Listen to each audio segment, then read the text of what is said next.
Ayo Flopsy. Flopsy kan tentil. Flopsy sama kan tentil. Tentil. Ini kan tentil. Flopsy kan tentil. The Tale of the Flopsy Bunny. Kisah anak-anak Flopsy kelinci. Anaknya masih kecil.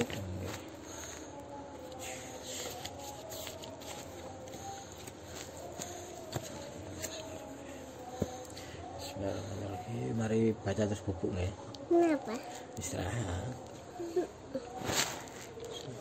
Kata orang, akan terlalu banyak selada bisa membuat mengantuk. Aku belum pernah mengantuk setelah makan selada. Oh, tetapi aku kan bukan kelinci. Siapa? Sing cerita, Matrix Potter sing cerita. Selada-selada itu jelas membuat mengantuk anak-anak Flopsy. Setelah Benyamin kelinci dewasa, dia menikah dengan sepupunya Flopsy. Mereka punya banyak anak. Semuanya sangat poros dan periang.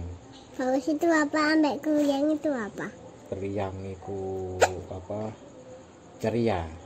Poros itu apa? Poros itu banyak banyak makan, banyak apa ya? Iya, banyak makan.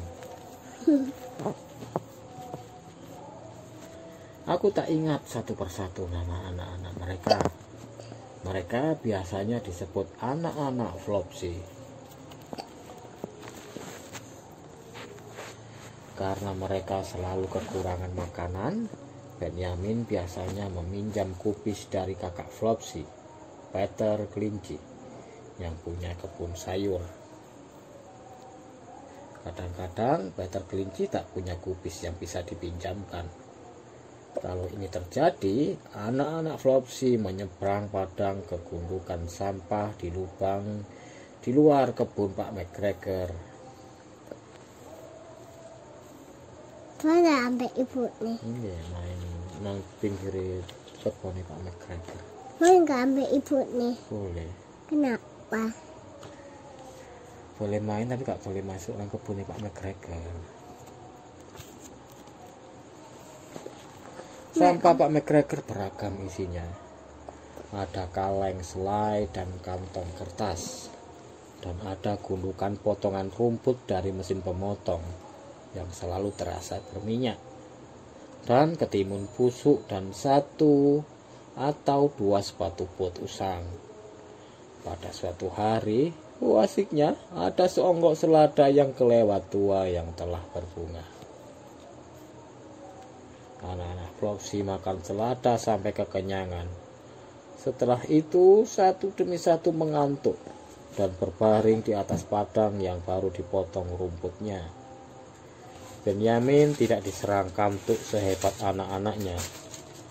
Sebelum tertidur, dia masih cukup segar untuk mengerudungkan kantong kertas di kepalanya supaya tidak dikerumuni lalat. Kenapa? Lagi mak mikir. Kenapa kok dikerumuni lalat? Ini kan nang tempat sampah, nang gundukan sampah bekas apa kebunnya Pak McGregor. Jadi Pak McGregor naik mari berseni kebun, daun-daunnya tanaman sayur, daun sayur sing tua, buatan dimaem, dipetiki, diperseni, dibuang nang tempat sampah. Lah nang engko dimaem ambek anak-anak Flopsy.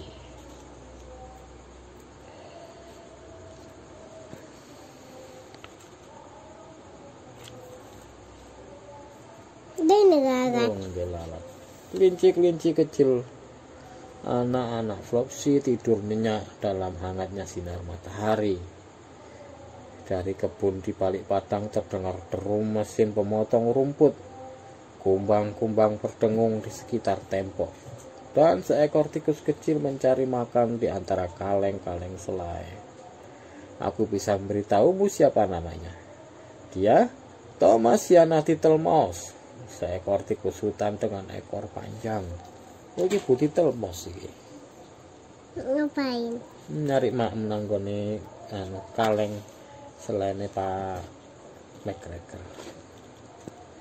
Dia berlari melintasi kantong kertas dan membuat Benyamin kelinci terbangun. Si tikus minta maaf dan berkata bahwa dia kenal dengan Peter kelinci. Oh, pas lewat nabrak kaki Benyamin kebangun. Loh, Bu Titelmos, kenapa Bu Titelmos? Oh, maaf Benyamin, aku nyari maem. Ternyata Bu Titelmos itu temani Peter, saudara Foxy. Sementara dia dan Benyamin mengobrol di dekat tembok, mereka mendengar langkah-langkah berat di atas kepala mereka. Dan mendadak Pak McGregor menuang sekarung potongan rumput di atas anak-anak Flopsy yang tertidur. Benyamin menyelinap masuk ke dalam kantong kertasnya. Si tikus bersembunyi di dalam kaleng selai.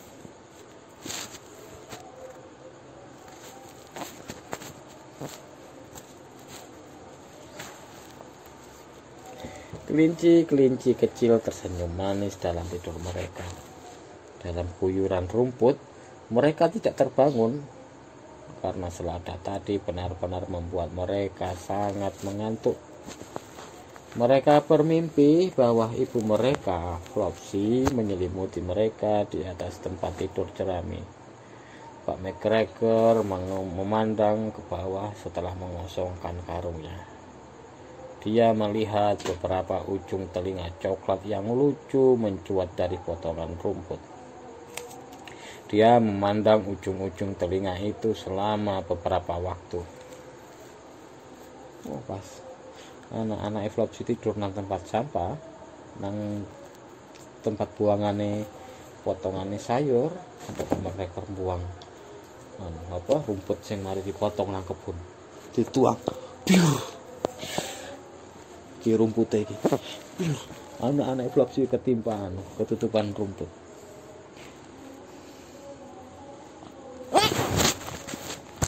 Kenapa? Nggih. Akhirnya seekor lalat hinggap pada salah satunya dan ujung telinga itu bergerak-gerak. Pak McGregor turun ke dalam lubang sampah. 1, 2, 3, 4, 5, 6 kelinci kecil, katanya seraya memasukkan mereka ke dalam karungnya. Anak-anak Flopsy bermimpi bahwa ibu mereka membalik mereka di atas tempat tidur. Mereka bergerak sedikit dalam tidur, tetapi tetap saja tidak terbangun. Pak McGregor mengikat karungnya dan meninggalkannya di atas tembok. Ini. Setelah dia pergi, Bu Flopsy kelinci yang tadi tinggal di rumah datang ke padang. Dia memandang karung itu dengan curiga. Dalam hati bertanya, kemana suami dan anak-anaknya? Ini. Jadi anak-anak kelinci yang tidur nanggone potongan rumput mau diangkat oleh Pak McGregor. 1 masuk ke karung. 2, 3, 4, 5 sampai 6. Kelinci.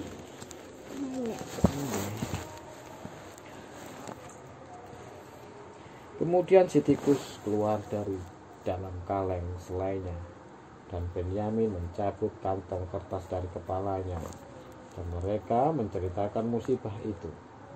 Benyamin dan Flopsy putus asa. Mereka tidak dapat melepas ikatan tali karung. Tetapi Bu Titelmos banyak akalnya. Dia menggerigiti bagian bawah karung itu sampai berlubang. Anak-anak kelinci itu ditarik keluar dari dalam karung dan dijubiti agar bangun. Orang tua mereka mengisi karung kosong itu dengan 3 ketimun busuk, sikat tua, dan 2 lobak layu. Kenapa dijubiti? Becek me bangun. Sange tiba Bapak McGregor masuk itu kelincinya. Oh, dijubit, ayo bangun. Ayo bangun. Bangun. Siapa yang bangun nih?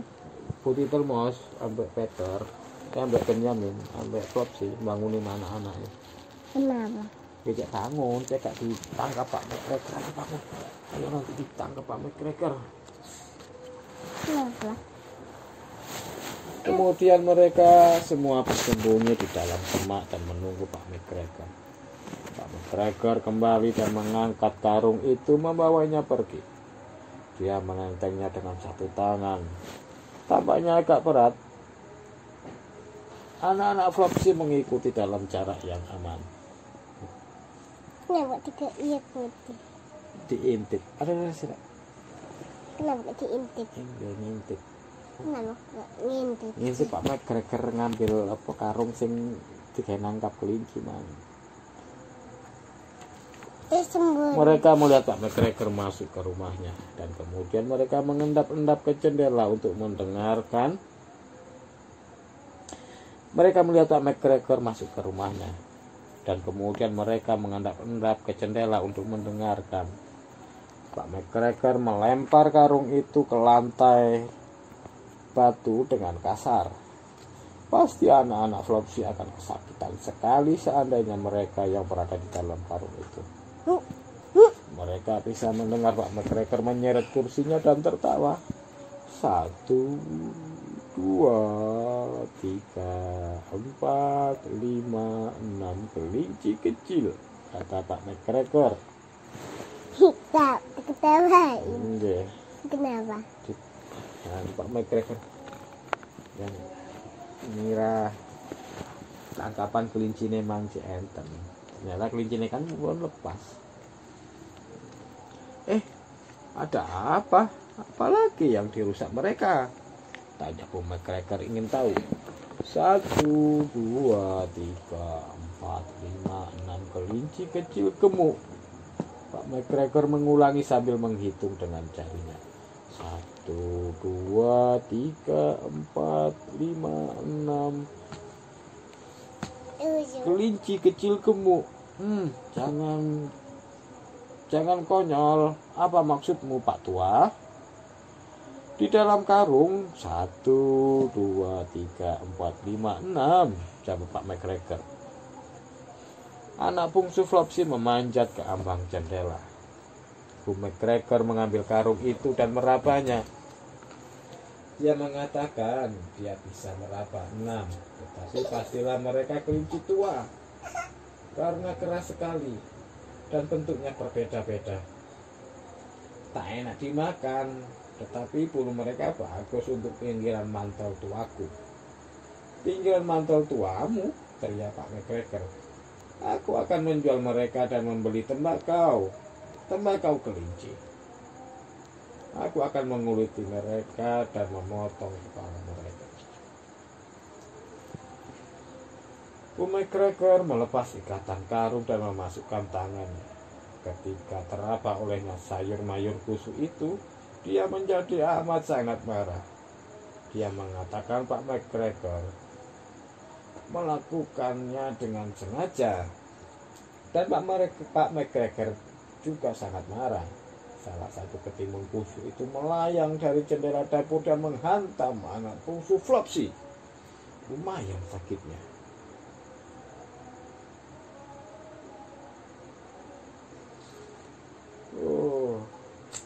Kan karung sing diisi kelinci sing digawe nangkap kelinci sampe Pak McGregor mangan dilepasno kuwi anak-anak kan dibangunin, ayo bangun. Lepas anak kelinci itu keluarno terus sampai Flopsy diganti diisi ketimun busuk, diisi lobak, diisi sepatu bot rusak. Nah, terus pas dibuka, wah ternyata bukan kelinci.